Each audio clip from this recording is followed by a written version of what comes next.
I'm actually carrying around an IV bag. I swear, I don't carry this around all the time. So before I throw out my big speech, I want to say I am not Maddie. I've had a couple people come up to me and say, "Are you Maddie?" Actually, I'm a real adult, so no, I'm not Maddie. I'm actually in the adult clinic now. But it flatters me that I look 16. Thank you. So rather than read off this script and bore all of us, I'm going to kind of go off the script. Guys, I'm really sorry. So at the age of 2 years old, I was diagnosed with cystic fibrosis. My parents had no idea what it was. We later found out that it was actually in the family, way down the line. And at that point, no one lived even to see kindergarten. So my parents were getting ready to take care of a child that would probably be dead by the age of 6. I'm not a parent, so I don't know how I could ever raise a child knowing that I'll probably have to bury them before myself. So what my parents endured, I owe them my life, literally. What they went through together and separately is amazing. Unfortunately, they couldn't be here tonight. I'm here with my Aunt Nancy. She's actually my travel buddy in crime. We've been to Paris, Spain, and Whistler, and now Toronto. So like I said, I was diagnosed at 2 years old with cystic fibrosis. Now I'm going to give you the Google version of cystic fibrosis. So we all know it has to do with the lungs, and you get bugs and thick mucus. But I also have the GI side of it. That's actually how I got diagnosed. I wasn't gaining any weight. I was eating more than my parents combined, and I was a very fussy baby. And at one point, CAS was almost involved. So Children's Aid Society was almost involved because they thought my parents weren't feeding me when my parents were literally feeding me all the time. So we went to Montreal, Toronto, back to Ottawa, back to Toronto again, and back to Ottawa to finally be told that I had cystic fibrosis. I had a sweat test done because we all know cystic fibrosis, sweaty salt, it's really attractive. So I actually have an older sister. She is 26 right now. So growing up in and out of hospitals was very difficult, not only on me, but on her as well. Our childhood consisted of playing Barbies in my hospital room with a mask and a gown on her and asking, "Mom, why can't Kelsey come home today? Why can't she come to the sleepover tonight?" She always knew that I was sick, but as we got older, the reality of my illness started to really hit each other. When I was 10 years old, my parents got divorced. I don't blame them. Having to endure everything they had endured, plus having a child as sick as I am, it's bound to be difficult. My mother got remarried to a wonderful man who took all of us in as his own. He loved me even though I had shitty lungs. My mom got married and had a baby. I have a younger sister, Mackenzie, who is 13, and I'm very happy to say that they are both very healthy. So I'm going to get on a serious note.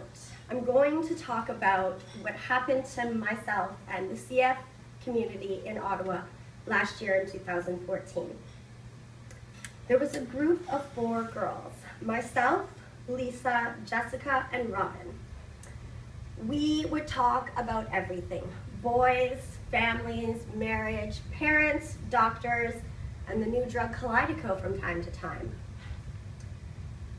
In May, Robin had gone off, came here actually to Toronto for a lung transplant. Unfortunately, it was hard. As much as funerals are so, we've been to many funerals, I have to say, and you never get used to them. You think you would after being to about 15 in your life, even though you're 23, you don't get used to it, you don't. I've been to more funerals than weddings in my life, which is unfair on many levels. So in June, The CF Ottawa chapter went against every rule and let us gown and mask up and go into ICU to say goodbye to our friend Lisa, who is going to come here to Toronto. We were so excited. Her numbers were great enough that she would get a lung transplant and that she would come home and get married to her fiance. In July, Jessica was on palliative care for quite a while, and she kind of hid how sick she really was. And I had gotten a call on a Saturday saying that Jessica had passed away in the night, and that she went peacefully. They went to CHEO and they got her a children's mask because she was so tiny from all the medications and everything that had gone on. So at that point I thought about Lisa. I said my main focus is Lisa. I just want to focus on being positive for Lisa. She was going to come home with her new lungs and with her new life, get married, have babies, and her plan was actually to walk out of the hospital in her cowboy boots. So I attended Jessica's funeral 6 days later on the Friday. It was a beautiful ceremony. There was country music and, of course, beer and lots of food, which we all love. On the Sunday evening, just 8 days after Jessica had passed away, the social worker had called my mother. I thought, this is it, this is the call. Lisa got her lungs, this is amazing. And she called to tell me that Lisa had died. All of my friends were gone. Anyone I had ever trusted was dead.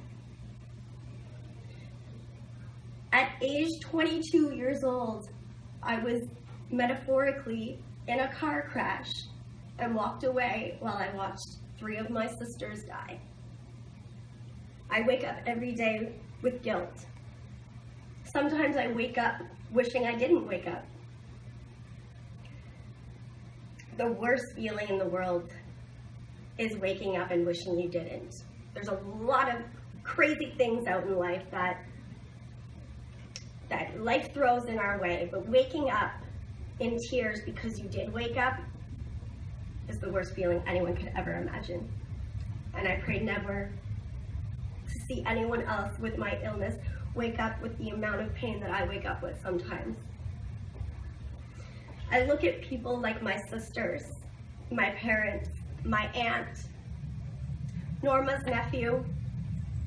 If I'm not going to do it for me, I should do it for them.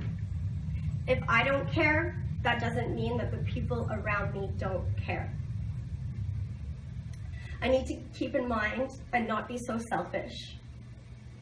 So, every day when I wake up, I may not be fighting for me, but I am fighting for the ones around me because I love them that much. Because if I didn't care about them, I would have timed out a long time ago. So, I'm going to wrap this up because if I get more into this, we're just all going to be crying and drinking and it's a bad idea. So I want to say that I don't want you to feel bad for me. I don't want any of you to feel bad for anyone with cystic fibrosis because we're probably a lot stronger than any of you. I'm sorry. We have this courage and this fight and so much attitude inside of us that if I were a CF nurse, I would go in with a mask and a shield. I now understand why you stay so far away from us on bad days. I just got out of hospital after 4 weeks, and my CF nurse, Ina, my gosh, this woman deserves the biggest bottle of wine ever made, and probably the best vacation to Punta Cana and Italy and everywhere else. But I want to thank everyone here. I didn't see anyone walk out. I saw people walking out when they were talking, so I feel a little better. I just want to say thank you so much for listening to somewhat of my journey, and I hope you can remember, even though people are living into their 50s with cystic fibrosis, we need to remember the baggage that comes with it. Kidneys fail, livers fail, there's intestines taken out of our bodies. I am 23 and I've had over 30 surgeries. There's so much that comes with it. We need to do so much more than what's being done. We need more money, we need more people, and we need less funerals. So everybody here, go home, Facebook, Twitter, whatever. You talk about everything you have heard tonight. Even if you didn't like what I had to say, take what I have said and educate the people around you. I'm not ready to clock out. I'm not. And I will die trying. Thank you.